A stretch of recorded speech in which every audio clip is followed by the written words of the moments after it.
Shall I leave you alone? Came here for company.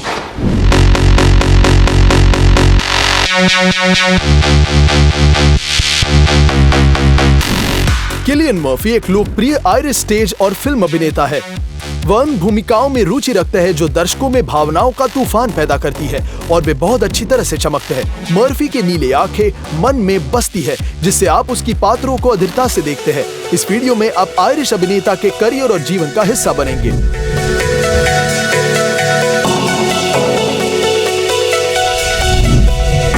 Cillian Murphy Peaky blinder के star कैसे रहते हैं और वह अपने लाखों खर्च कैसे करते हैं। किलियन का जन्म आयरिश शहर डगलस में 25 मई 1976 को हुआ था। भविष्य के स्टार के पिता ब्रेंडन ने शिक्षा विभाग में काम किया। उनकी मां ने फ्रेंच पढ़ाया। उनके चाचा, चाची और दादी भी शिक्षक थे। वैसे मर्फी के परिवार ने स्वतंत्रता के लिए आयरलैंड के संघर्ष में भाग लिया, जिसमें किलियन के दादा और चचेरे भाई की मृत्यु हो गई। बड़े किलियन के अलावा परिवार में 3 अन्य बच्चे हैं, छोटा भाई पैडी और 2 बहनें शीला और Orla.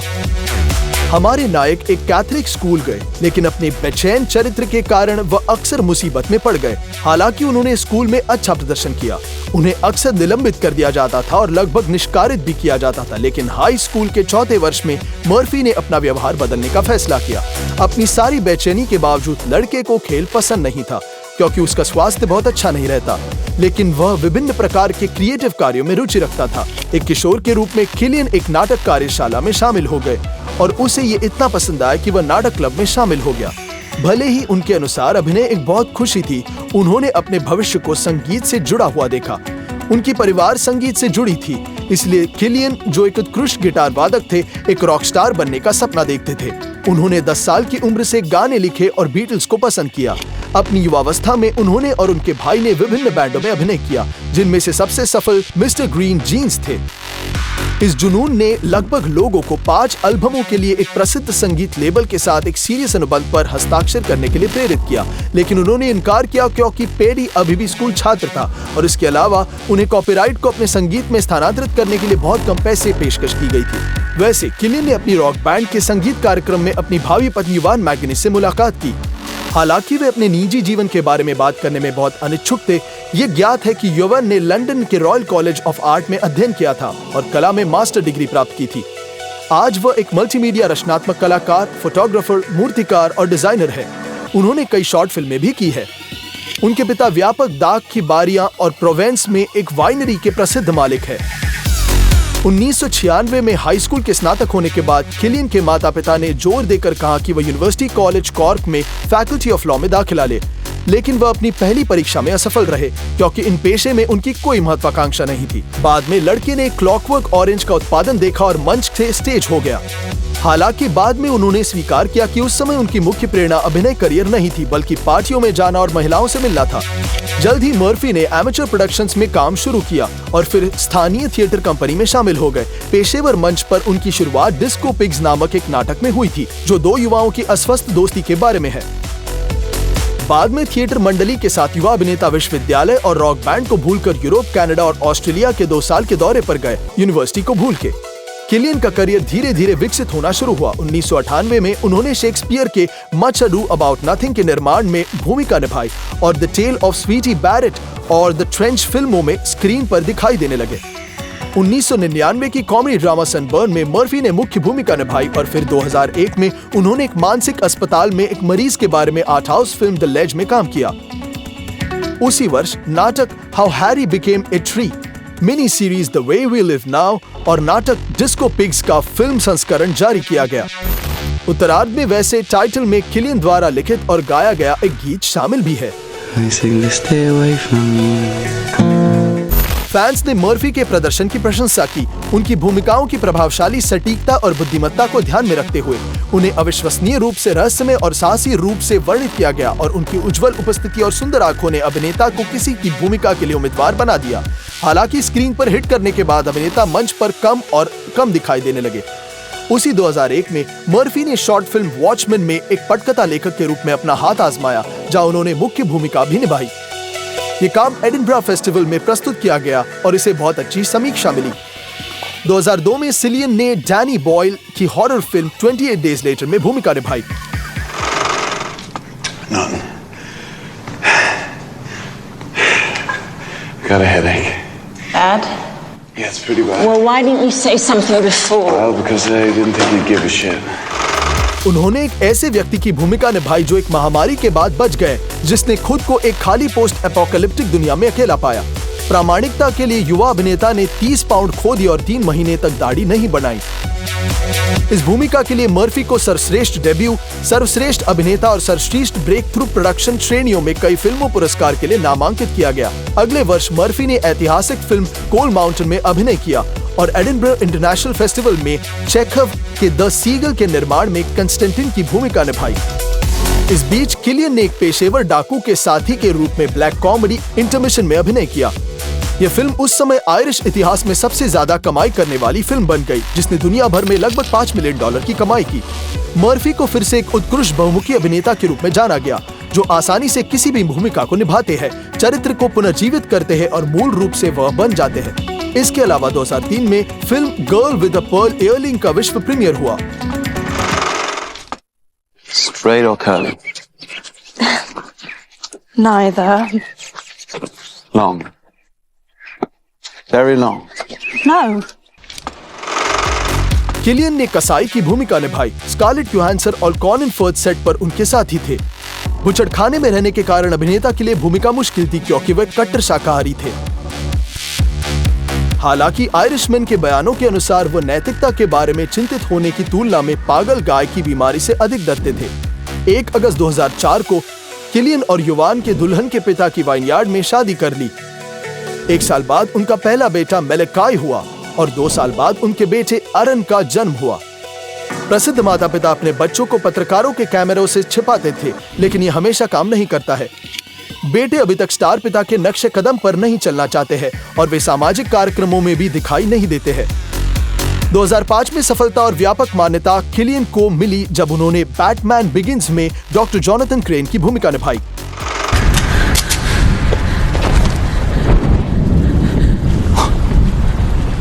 He's here. Who? The Batman. Murphy ने मूल रूप से मुख्य भूमिका के लिए ऑडिशन दिया था, भले उन्होंने खुद को सुपर हीरो के रूप में नहीं देखा।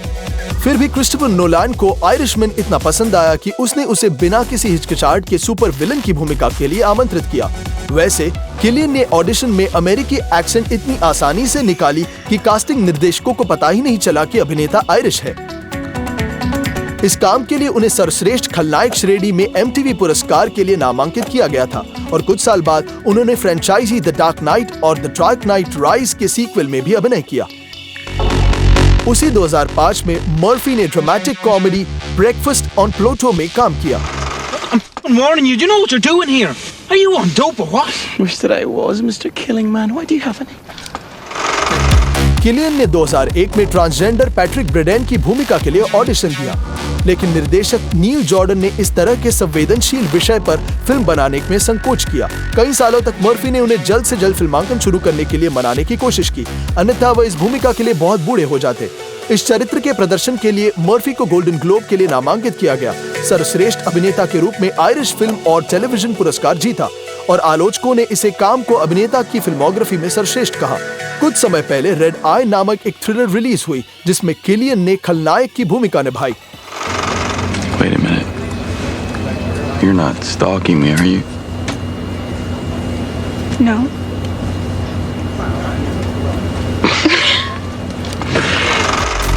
अभिनेता इस भूमिका को इतना मिलाना चाहते थे कि उन्होंने अपनी शादी से 2 दिन पहले निर्देशक वेस क्रेवन से मिलने के लिए समुद्र के पार उड़ान भरी। निर्देशक रोमियो के चेहरे और सीरियल किलर की आंखों के बीच अंतर से इतना प्रभावित हुए कि उन्हें तुरंत मर्फी को भूमिका दी। इस फिल्म में अभिनय करने से ऊपर अभिनेता के रूप में आयरिशमैन की स्थिति और भी मजबूत हो गई। उन्होंने दर्शकों को आदर्श फिल्म खलनायक दिखाया, जिसकी टकटकी वास्तविक आतंक का कारण बनती है। शूटिंग के बाद मर्फी ने मजाक में ये भी कहा कि वह उन लोगों को नहीं समझ सकते जिन्होंने फिल्म देखी थी और उसी उड़ान में उनके साथ उड़ान भर रहे थे। 2006 में किलियन ने military drama the wind that shakes the barley में अभिनय किया और अगले साल साइफाई थ्रिलर में पृथ्वी के लुप्त होते सूरज को वापस जीवन में लाने के प्रयासों के बारे में फिल्म सनशाइन में काम किया। It's not gonna be another payload. Carrie is our last chance. Our last, best hope. सच कहे तो मर्फी ने ब्रिटिश फिजिसिस्ट ब्रायन कॉक्स से परामर्श किया और स्विट्जरलैंड और फ्रांस की सीमा पर परमाणु अनुसंधान के यूरोपीय केंद्र का दौरा किया, जहां उन्होंने वैज्ञानिकों के व्यवहार को करीब से देखा और उन्हें कॉपी करना सीखा। इसके अलावा भूमिका की तैयारी के लिए किलियन ने निर्देशक के मुख्य विचार और इरादे के बेहतर ढंग से समझने के लिए नाटक वेज ऑफ फियर को देखा। वैसे इस तरह की तैयारी के बाद मर्फी, जो कैथलिकों में बड़ा हुआ था, आखिरकार एक कट्टर नास्तिक बन गया। उसी वर्ष एक और फिल्म रिलीज हुई। ये एक रोमांटिक कॉमेडी थी जो अभिनेता के लिए विशिष्ट नहीं थी, जिसे वॉचिंग द डिटेक्टिव्स कहा जाता है। तब मर्फी की फिल्मोग्राफी को इन फिल्मों ने रिच किया। Melodramatic film the edge of love, gangster action film Perrier's bounty और थ्रिलर पीकॉक, जिसमें मर्फी के चरित्र को भूरी आंखें थी, हालांकि वास्तव में अभिनेता की आंखें नीली है। No, I said no, Rowdy. But Emma told me yesterday it was okay.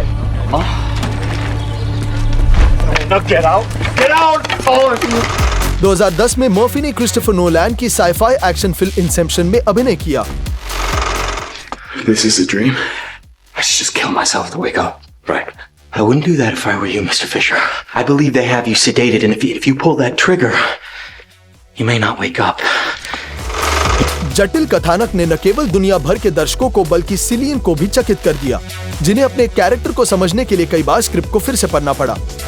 इससे अभिनेता को भी संदेह हुआ कि क्या वो रॉबर्ट फिशर का किरदार निभा सकते हैं। 2011 में अभिनेता ने थ्रिलर रिट्रीट और साइफाई मेलोड्रामा इन टाइम में अभिनय किया। 2012 में किलियन और रॉबर्ट डी नीरो के साथ एक थ्रिलर रेड लाइट्स और ड्रामा ब्रोकन रिलीज हुई। Are you in love? Yes. Well, I'm happy for you. I'm so fucking happy for you. Mike! Mike! उसी 2012 में किलियन दर्शकों के सामने एक दाढ़ी वाले व्यक्ति के रूप में दिखाई दिए, और फैशन के कारण बिल्कुल नहीं, बल्कि इसलिए कि ये नए नाटकीय प्रोजेक्ट मिस्टर मैन के लिए आवश्यक था। वन मैन शो में मर्फी ने अकेले सभी पात्रों को निभाया।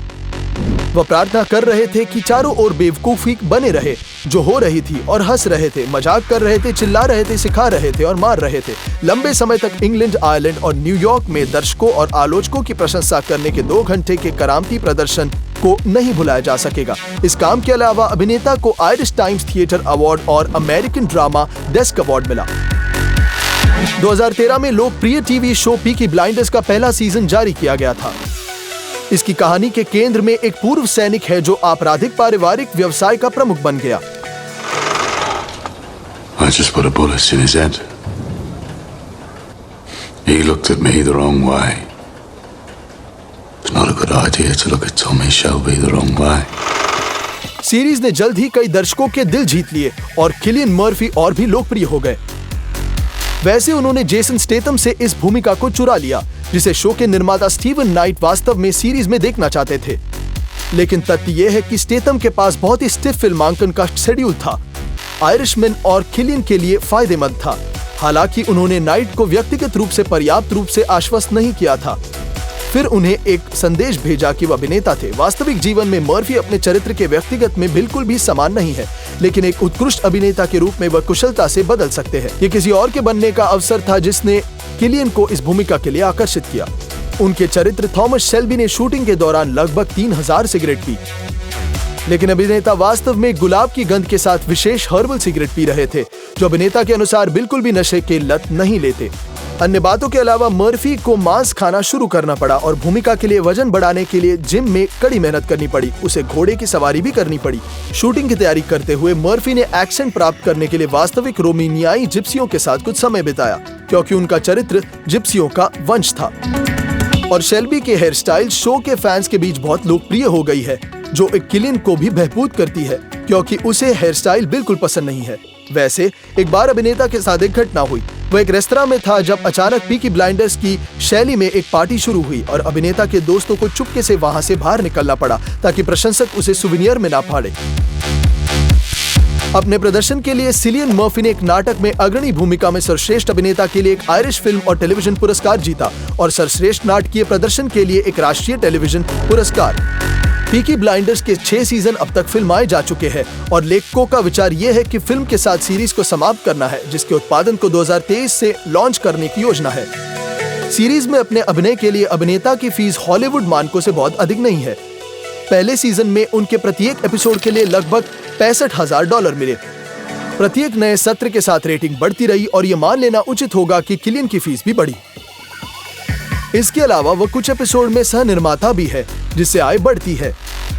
लेकिन भले ही मर्फी की फीस 2 गुनी या 3 गुना हो गई है, फिर भी ये उद्योग के अन्य प्रमुख अभिनेताओं की तुलना में कम है, जो स्पष्ट करता है कि आयरिशमैन पैसे के लिए नहीं बल्कि कला के लिए काम करते हैं। अभिनय के अलावा 2013 में मर्फी एक निर्देशक बन गए और single hold me forever by Money के लिए एक वीडियो शूट किया। शूटिंग लंदन थिएटर में हुई और अंग्रेजी राष्ट्रीय बैले के नर्तक वीडियो के मुख्य पात्र बन गए। इसके अलावा किलियन ने संगीतकार पॉल हॉटनॉल के साथ एक ट्रैक की रिकॉर्डिंग में भाग लिया। हालांकि किलियन अब बैंड में नहीं खेलते, वह लगातार अपने दोस्तों से मिलते हैं और गाने लिखते हैं। 2015 में अभिनेता को GQ मैगजीन की 50 बेस्ट ड्रेस्ड मेन सूची में शामिल किया गया था। कुछ साल बाद किलियन को स्टेला मैकार्टनी के लिए वाणिज्यिक में प्रदर्शन करते हुए आमंत्रित किया गया था। इस बीच मर्फी फिल्मों में ट्रांसेंडेंस, अलोफ्ट और in the heart of the sea में काम किए। एक्शन फिल्म की फ्रायर में किलियन की भूमिका विशेष रूप से उनके लिए लिखी गई थी। जब अभिनेता खुद निर्देशक के पास गए, कहा कि वे उनके साथ काम करना चाहते हैं। उसी 2016 में ब्रिटिश खुफिया और चेक भूमिगत प्रतिरोध एंथ्रोपॉइड के बारे में एक फिल्म जारी की गई थी। वैसे चेकोस्लोवाक एजेंटों को इस फिल्म में आयरिश अभिनेता मर्फी और जेमी डैनन द्वारा खेला जाता है।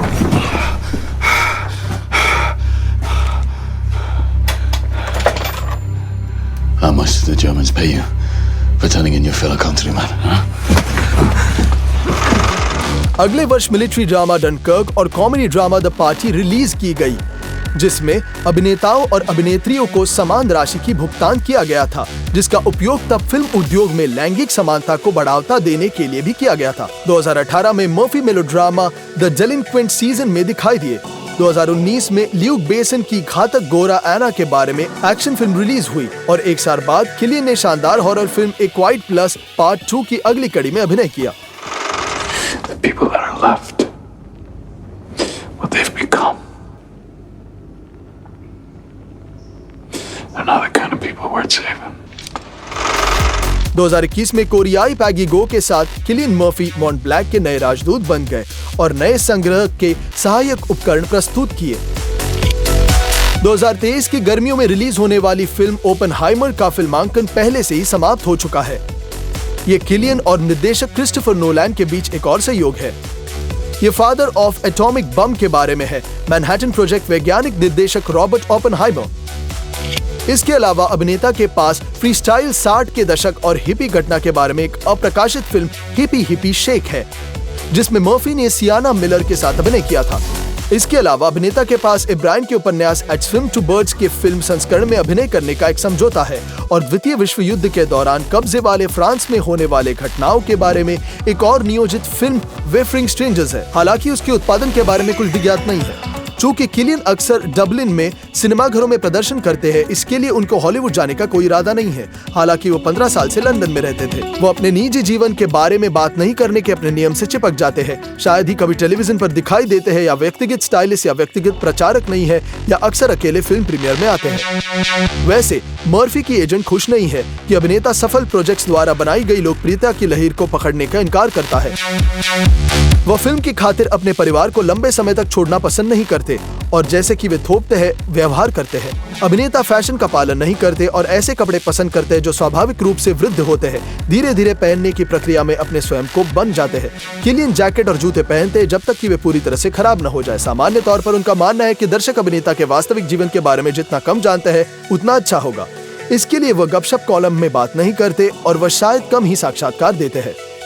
सामान्य जीवन में मर्फी बहुत सारे फिल्में देखते हैं, संगीत सुनते हैं, खाना बनाना पसंद करते हैं, अपने कुत्तों को चलाते हैं और अपने सारे खाली समय अपने परिवार के साथ बिताते हैं। वो कहते हैं कि वो जानबूझकर एक शांत जीवन शैली की नेतृत्व करते हैं ताकि मीडिया के पास लिखने के लिए कुछ न हो। स्पोर्ट्स की बात करें तो अभिनेता को दौड़ने में बहुत मजा आता है। वो अपने दिमाग को अनावश्यक विचारों से मुक्त करने के लिए 6 मील की दूरी तक दौड़ते हैं। Cillian Colin Farrell, Jonathan Rhys Meyers और लियम नीसन के साथ दोस्त है, जिन्हें वो अपने सरोगेट फिल्म डैड कहते हैं। लेकिन उनके करीबी दोस्तों के सर्कल में वे लोग शामिल हैं जिनके साथ वो अपने फिल्म स्टार करियर में पहले भी दोस्त थे। अभिनेता का कहना है कि उनके प्रत्येक भूमिका के बाद कुछ आराम की जरूरत होती है, क्योंकि वो अपने पात्रों को चित्रित करने के लिए बहुत अधिक मानसिक शक्ति देते हैं और पश्चिमी आयरलैंड में कभी भी आराम करने के लिए सबसे अच्छी जगह मानते हैं जहां वो अपने परिवार के साथ जाते हैं। वह समुद्र तटों, लोगों और महान पबों द्वारा खींचे जाते हैं। उन्होंने एक बार स्वीकार किया कि उन्हें काम करना बिल्कुल पसंद नहीं है। साथ ही वह अभिनेताओं को पसंद नहीं करते हैं और मंच के कार्यकर्ताओं और परिचारकों को बहुत सम्मान करते हैं, क्योंकि इस प्रणाली में कोई भी व्यक्ति महत्वपूर्ण है। किलियन बहुभाषी है, वह अंग्रेजी, फ्रेंच, स्कॉटिश और आयरिश बोलते हैं। इसके अलावा अभिनेता एक उत्साही पाठक भी है। वो ज्यादातर उपन्यासों को पसंद करते हैं। उदाहरण के लिए उनकी पसंदीदा किताबें पैट्रिक मैकबे द्वारा बुचर बॉय, रिचर्ड फोर्ड द्वारा स्पोर्ट्स राइटर और मैक्स पोर्टस द्वारा गिव विद द फेदर्स की बात करते हैं।